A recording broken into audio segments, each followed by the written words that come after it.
Hey everyone, and welcome to the show. Get ready, because today we are diving into this super creepy idea that, danger can be hiding in plain sight and finding the courage to face it.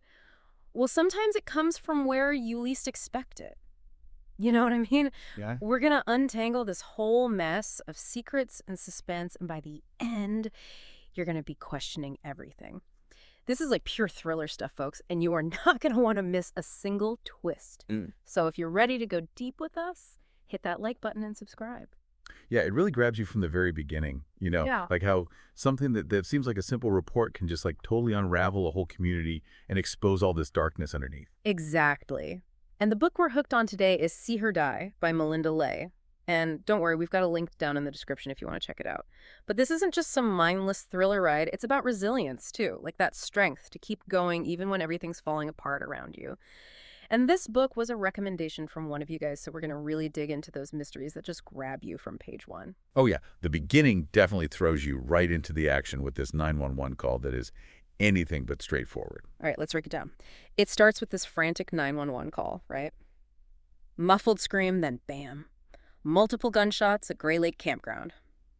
And the caller is a woman. She's whispering, her voice is all strained. It immediately puts you on edge, like there's danger right there, right now. It makes you think, who is she? What did she actually see? That's what's so good about it, like all that ambiguity. Right away, you're trying to piece together what's happening in your head. Is Yeah. the caller the victim? Is she hiding? Or is there something more to her story? That uncertainty is what really hooks you in. And then Sheriff Bree Taggert arrives on the scene. You can just sense her strength right away. But then you find out that just 2 months ago, her sister was murdered.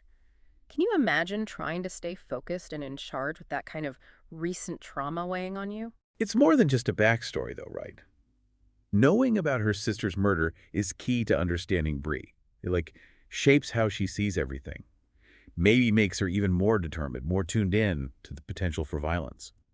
And maybe even explains why she seems a little guarded. You know what I mean? It makes you think about how personal tragedies can actually push people towards justice. You also see how prepared she is. I mean, she's got all the standard gear, but she's also carrying a combat tourniquet. That's a small detail, but it tells you a lot, right? Turns out she had to watch someone bleed to death just 2 months before. That kind of experience, it sticks with you. Definitely. It's a reminder that this isn't just some abstract case for Bree. She's seen the absolute worst firsthand, and it shapes every single decision she makes. It's not just about following the rules, it's about understanding what's really at stake. And then Dana Romano shows up, Bree's former partner from back in Philadelphia. Right away, you can see they've got history, this strong bond. And Dana being there hints at Bree's past as a homicide detective. Skills that are definitely going to be useful here. And clearly Dana's there to support Bree after her own family tragedy, the murder-suicide of her parents involving her father's dogs. It's a lot to carry. Yeah, Dana's not just backup. She's like a link to Bree's past successes and a source of strength. Yeah. Knowing Bree has people who understand what she's been through just adds this whole other level to her character. Bree's the first to arrive, super quick response. Then Deputy Jim Rogers shows up. And there's this tension in the way Bree reacts to him, like a real unease. It triggers a memory of a past ambush, makes you wonder about what happened back then and if Bree can really trust the people around her. Ooh, yeah, that past ambush throws in a whole bunch of internal conflict and suspicion. Yeah. In a small department like that, past events can really stick around. As a reader, you're already thinking, who can Bree really rely on in this town? They get to the cabin, it seems quiet, and there's this little detail that just sends chills down your spine. The front door is unlocked. Now in a situation like this, it's like screaming that someone either got out in a panic or something way more calculated and creepy is going on. What do you think when you hear that? An unlocked door. Yeah. It's like it breaks the pattern, right? So many questions pop up. Was someone expecting a visitor? Was the shooter in such a hurry they forgot to lock up? Or even worse, was it left open on purpose? They do a quick search of the cabin and it's empty, which just adds to the mystery. But that silence, it doesn't last long because they find the 911 caller. And that brings us to Alyssa's story. This is where things get even more complicated. And you start wondering if you can even trust what you're being told. Totally. So they find Alyssa Vincent. She's hiding and her condition is really worrying. She's malnourished, wearing clothes that are way too big for her. It just screams that she's been through something awful. Yeah, her appearance immediately tells you that she's probably in a really tough spot. As an investigator, Bree has to think, is she telling the whole truth? Or is her situation making her say things differently? Her story is that she heard a scream and then her travel companion Harper was gone. And to make things worse, Alyssa's keys and wallet were missing too. It makes you think, did Harper take off? Was she involved in the shooting? Oh yeah, those missing keys and wallet, they definitely point towards theft, but they also make things confusing about the timeline and what Harper was doing. Was she a victim or was she something else entirely? Alyssa explains that she and Harper met at a homeless shelter. They decided to travel together for safety, you know. And they found this seemingly empty cabin to stay in. They were trying to avoid the dangers of shelters. Alyssa says it was Harper's idea to stay at this remote cabin. She said there was enough firewood. That detail about them being vulnerable and needing each other makes Harper's disappearance even more unsettling. It's like a betrayal of trust or something even worse. At first, Alyssa thought Harper stole her Forerunner, but it's still there. So that theory is out the window. If Harper left, how did she go and why would she leave the vehicle behind? It's another piece of the puzzle that doesn't quite fit. Exactly. It rules out the easiest explanation for Harper leaving, and it makes you think about other possibilities, ones that might be way more sinister. And then they find Harper's backpack in the woods behind the cabin. Why would she leave that if she just took off? It just deepens the mystery. What was so important that she'd leave her stuff behind? Finding the backpack is a big deal. It's like a clue that she left in a hurry. Maybe even because she had to. What was in that backpack and why didn't she take it? You know what I thought was interesting? Bree's reaction to Alyssa. Even though Alyssa's homeless and sadly people in that situation sometimes get ignored, Bree wants to do a thorough investigation. It says a lot about her integrity as an investigator. Oh, absolutely. Bree's probably learned from experience that everyone deserves to be heard, and making assumptions about someone based on their situation. That can really mess up an investigation. Just as Bree's trying to make sense of Alyssa's story, a completely separate report comes in about a missing young man. It feels like things are already getting bigger. Yeah, it does. It makes you think that whatever happened at the cabin might not be the only thing going on. It's Mrs. Whitney, Eli's grandmother. She's reporting him missing because he didn't show up for their usual Sunday dinner. What's really concerning is that Eli always calls if he can't make it. It's like a habit he has, so him not showing up is a huge red flag. That routine is important. It tells you that this isn't just someone changing their plans. Something is definitely wrong. And to add to the worry, Eli has no other family. Mrs. Whitney is all he's got. A friend of the family, Matt Flynn, who used to be a sheriff's deputy, steps in to help Mrs. Whitney. It really shows how frustrating it can be when law enforcement doesn't immediately jump on a missing adult case if there's no obvious crime. Yeah, having Matt involved with his background really shows how personally invested he is, and maybe even a feeling that they're not doing enough. It also shows you how close this community is. And that's often the reality, unfortunately. Police departments don't have unlimited resources, and when an adult goes missing without any clear signs of crime, it can be tough for them to make it a priority right away. It's tough, but it makes you realize how important those first few hours are and how worried families must be. But Bree, even with the shooting and Alyssa, she does something proactive. It shows how dedicated she is. Even with so much going on, she knows that Eli's disappearance could be serious. She contacts Matt because she knows he's got a trained canine named Brody. She asks for their help at Grey Lake Campground to look for a shooter or a victim. Brody can track shed skin cells, which is a huge advantage, especially since Bree thinks the shooter might have walked on the ice to avoid leaving footprints.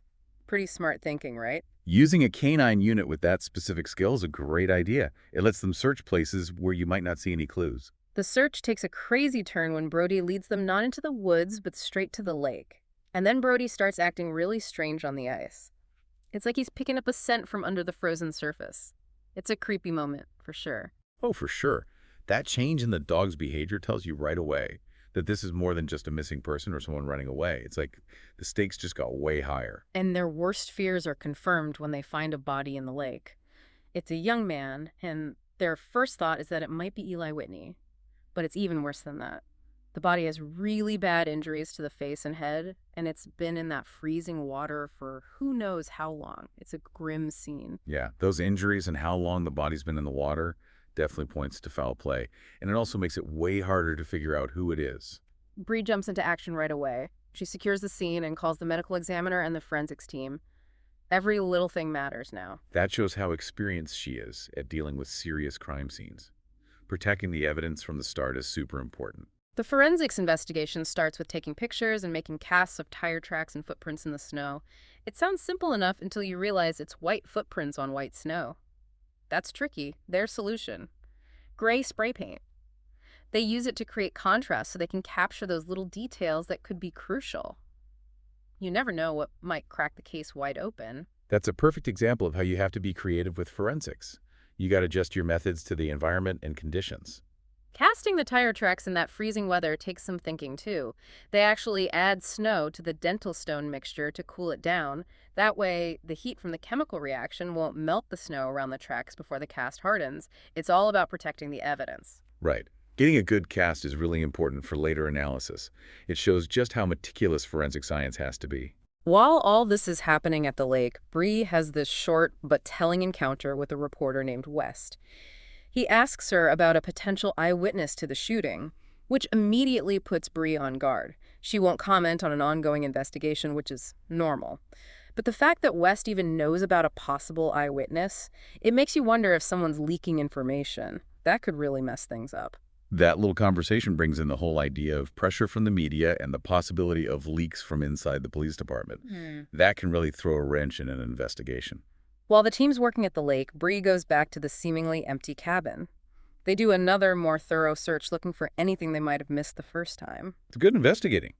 You don't just rely on that first look, you go back and look closer, especially when things don't add up. Even though the cabin looked empty at first, Bree's gut is telling her something's not right. She knows that people who are homeless usually keep their belongings close and are ready to move fast. The fact that the cabin is so bare just feels wrong. Makes you think, where's all of Harper's stuff? Yeah, Bree's intuition is a valuable tool. It comes from her experience and knowing how people act in those situations. It often makes investigators look beyond what's right in front of them. They check for fingerprints, hoping they'll get a hit in AFIS. That's the automated fingerprint identification system. It's a database the police use. They even check the empty closet. They're not missing anything. Checking fingerprint databases is standard procedure. But in this case, finding a match for Alyssa or Harper could tell them a lot about their pasts. And then they find something really important near the evergreens by the lake. 2 small pieces of brass, spin shell casings. This connects the shooting at the cabin to the body in the lake. Those 2 separate events are now linked by real evidence. Finding those casings is a big break. It creates a physical connection between the shooting and the body. It's a strong sign that they're related. Now that they have a body, the focus shifts to figuring out who it is. Matt gets in touch with Detective Stella Dane from Scarlet Falls PD about Eli Whitney being missing. He tells her about the body they found. This kind of cooperation between different police departments is so important. Absolutely. Yeah. Different law enforcement agencies have to talk to each other and share information, especially when a missing person case might involve different areas or turns into a homicide. And to make things even more complicated, Eli's cell phone was found near the partially frozen river. Detective Dane's initial thought is that maybe Eli was drinking and fell into the river accidentally. It's possible, but does it really fit with the body they found in the lake? Detective Dane's theory is plausible. It could be a simple explanation, but they need to see if it lines up with the evidence from Gray Lake. The problem is the body in the lake has such bad damage to the face, they can't just look at it and say if it's Eli. This not knowing is really hard on Matt, especially because he's worried about Mrs. Whitney. The fact that they can't identify the body visually because of the injuries really highlights how violent this was, and it makes the wait for Eli's family even more agonizing. Back at the station, Bree interviews Alyssa more formally. Alyssa mentions Harper suggesting they stick together and avoid shelters, which supports the idea that they were looking out for each other. Right? That detail shows how close they were at first, and it makes Harper vanishing even more confusing. Alyssa tells Bree that Harper cleaned different offices for work. She specifically mentions one on Route 51 and Evergreen Road. That's a real lead for investigators to follow. Knowing where Harper worked could give them important information about her background, her connections, maybe even a motive. Alyssa describes Harper as being about 5'7" or 5'8", thin with long brown hair. And Bree notices that that sounds a lot like Alyssa herself. It makes you wonder if that similarity means something. That they look alike. It's definitely intriguing. Could it just be a coincidence, or is there something more to it? Maybe even a case of mistaken identity later on. One thing that stood out to me was that Alyssa said Harper bought cleaning supplies instead of taking them from work.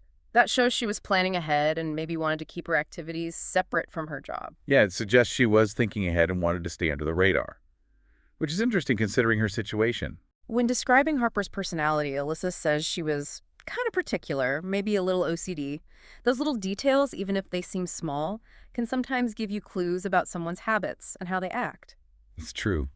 Sometimes those little quirks can be really helpful when you're trying to figure out what someone did or where they went. Alyssa's story stays the same. She woke up and Harper was gone, along with her things and Alyssa's keys and wallet. She also mentions seeing a shadow outside the cabin, which made her go check it out. Who or what was that shadow? That shadow adds this whole other layer of creepiness and uncertainty to Alyssa's story. Was it Harper coming back, or was it someone else entirely? In a really powerful moment, Bree shares her own story with Alyssa about her parents' murder-suicide. It's a vulnerable thing to do, and you can tell she's trying to build trust and encourage Alyssa to open up.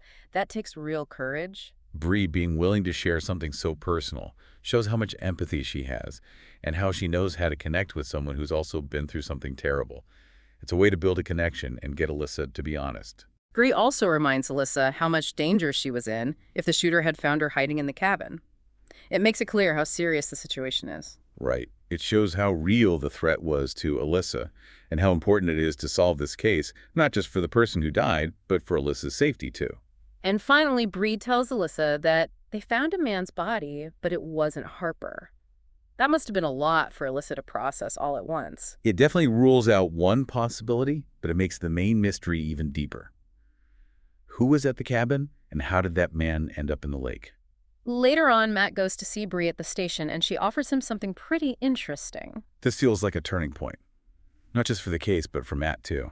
Bree knows how skilled Matt is and how valuable Brody is, so she offers him a consultant position. She explains that they have money in the budget for that. It's a way to get him officially involved. Bree offering him that position shows that she recognizes his expertise. It's a way for him to help with the investigation, even though things are different for him now. Matt's not sure what to think, mostly because of the nerve damage he got when he was shot. It messed up his shooting accuracy. That kind of trauma, physical and emotional, doesn't just go away. Yeah, it makes sense that he'd be hesitant. His experience left him with scars that would make anyone wary of going back to police work. But Bree tells him that she has faith in his abilities. She even mentions his left-handed shooting skills and how good he is with a long gun. She's basically saying he could even qualify to carry a gun again. It's clear she believes in him. Bree encouraging him and believing in him like that could be what he needs to overcome his doubts and use his unique skills to help with the case. She also reminds him of how much he helped during that active shooter situation back in January. It's like she's saying, you've done this before and you were great at it. Bringing up that they worked together before reminds him of their connection and how Bree knows what he can do under pressure. But Matt's biggest problem is that Deputy Jim Rogers, the one who shot him and Brody, is still working there. That creates so much tension and mistrust. You can understand why he'd be unsure. Having Rogers there puts Matt in a really tough spot. Working with the guy who hurt him and Brody like that is a huge thing to ask. The investigation takes another crazy turn when Bree takes Alyssa to Walmart to get some basic toiletries. It seems like a normal trip, but it gets dangerous fast. Wow, so even a simple errand like that becomes a threat. They're in the store, and the suspicious guy starts following Alyssa. Her reaction is immediate and intense. She screams and bumps into Bree. She's clearly terrified, and she recognizes this guy. It's like a gut reaction. Alyssa reacting that strongly tells you this isn't just some random encounter. This guy is a real danger to her. When they check the security footage, it confirms what they were worried about.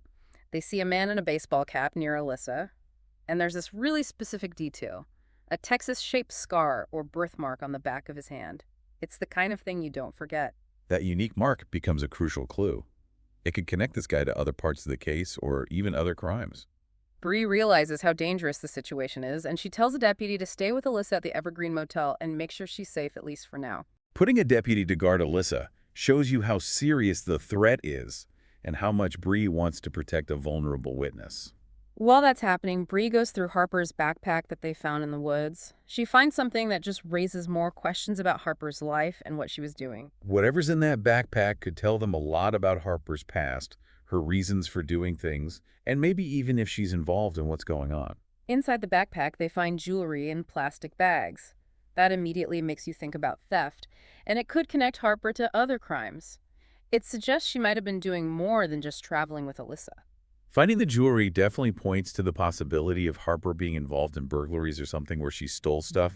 It adds another layer to her disappearance. Wow. This first look into See Her Die has thrown a lot at us.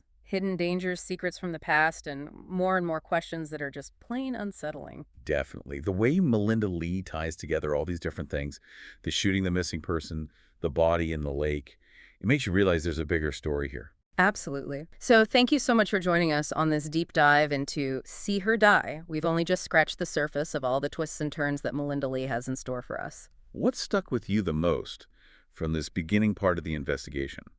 What questions are still bugging you? For me, it's got to be the connection between Harper and that body in the lake. And who is this creepy guy following Alyssa? How does he fit into this whole mess?